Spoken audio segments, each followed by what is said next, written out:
Studies show admission standards are getting higher and higher at many colleges and universities across the country. That means more planning and preparation for students. Today's experts are providing information to help students and their parents throughout the planning process for college admissions. With us again is Sheba Lowe Beverly, CEO of A+ Test Prep, and Rhonda Manns, college admissions consultant with A to Z College Planning. Now, before the break, we were talking about the ACT and the SAT, and you mentioned scholarships, and I said we want to talk more about scholarships. There are scholarships connected to high test scores. Talk a little bit about that. As a matter of fact, I just posted on our blog about 2 weeks ago an article that talks about, creative ways to use your SAT score for things other than college admission, and scholarships will be one of them.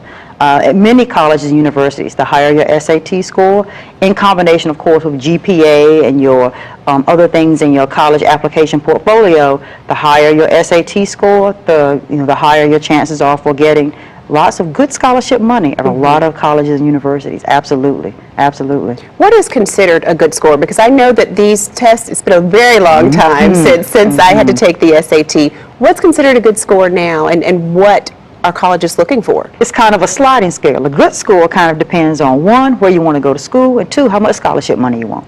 Okay. That's it. The SAT or the ACT score that a large, very competitive public school might require, or was going to be very different than, say, the SAT or ACT testing requirement at, say, a smaller, maybe less competitive college. So it really just depends on, one, what school you want to go to, and two, how much scholarship money you want, and three, if you're an athlete, whether you're trying to qualify to play college sports. Okay. Can you throw some numbers out there to kind of put it in perspective? Like, what's the highest score that you can score on an SAT? On the SAT, the highest is 2,400. That would be 800 for reading, 800 for math, 800 for writing. On the ACT, the highest is a 36. Each of the individual sections, writing, math, reading, science, and English, are each 36. And so you also get a composite score, which is an average of all of those sections across the board. Okay. And so that average is called your composite score, and the highest composite is a 36. The highest is a 36. So when your score is going to go up, you got to have a concentrated plan in order to get those scores to improve. You really don't need to take the SAT or the ACT more than twice, maybe 3 times at the most. Okay. Anything beyond 2 or 3 times is really just almost overdoing it. Yeah. Now, how effective or how can a SAT, ACT prep course help a student in terms of preparing and doing well on these tests? Well, I want to talk about A+ for a minute.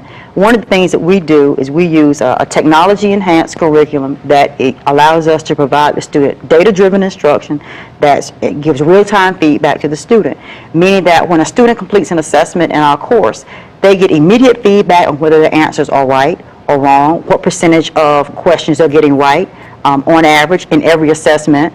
We, in turn, take those scores. We're able to see in class if 15 out of 20 students answer number 12 incorrectly, we can see that immediately and say, okay, without you having to tell me, I know that we need to talk about X based on the way many of the students in the class answered this question.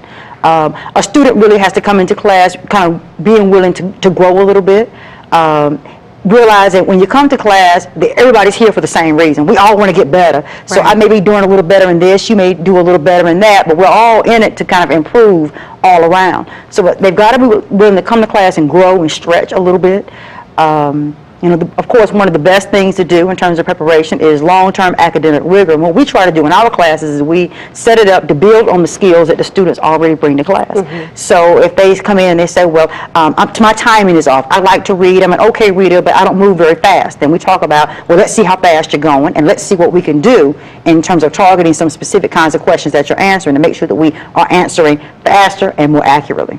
Okay, so this is not just a one-day type course. This is something that people, if you're planning to really focus on improving your scores, you should make a long-term commitment to. Absolutely. The class that we have coming up that's going to be at Jordan High School that starts on September 25th is a 12-hour class.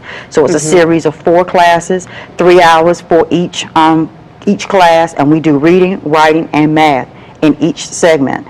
and each segment, each class builds on the previous one. And in each class, we're doing timed assessments, we're giving students real-time feedback, we're preparing reports that we give to students and to parents about how they're doing in each class. So absolutely, it is a process. That particular class that we're offering leads right into the October 6th SAT. Okay. And Rhonda, this is something I'm sure that you make your families and students aware of when you're working with them, the importance of preparing for those standardized tests. Oh yeah, absolutely. We develop a testing plan so that the family and the student knows exactly when they're going to take the ACT or the SAT, so that way they can prepare for it, take a prep course if they need it, to make sure that they get the best results possible. Okay. I want to talk a little bit about extracurricular activities, because for years we heard a college wants a well-rounded student. So if you're not that strong academically, if you're involved in a lot of extracurricular activities, that can kind of balance it out.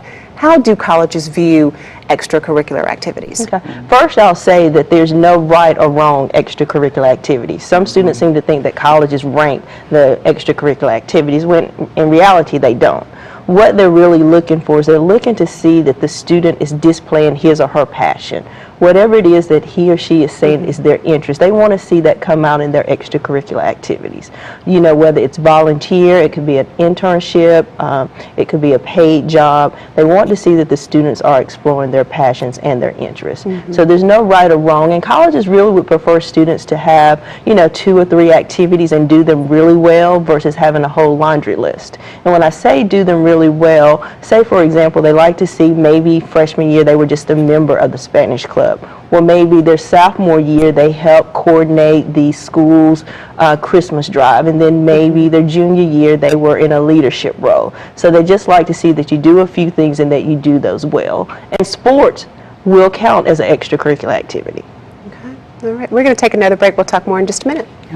We're back with more TarHeel Talk after these messages.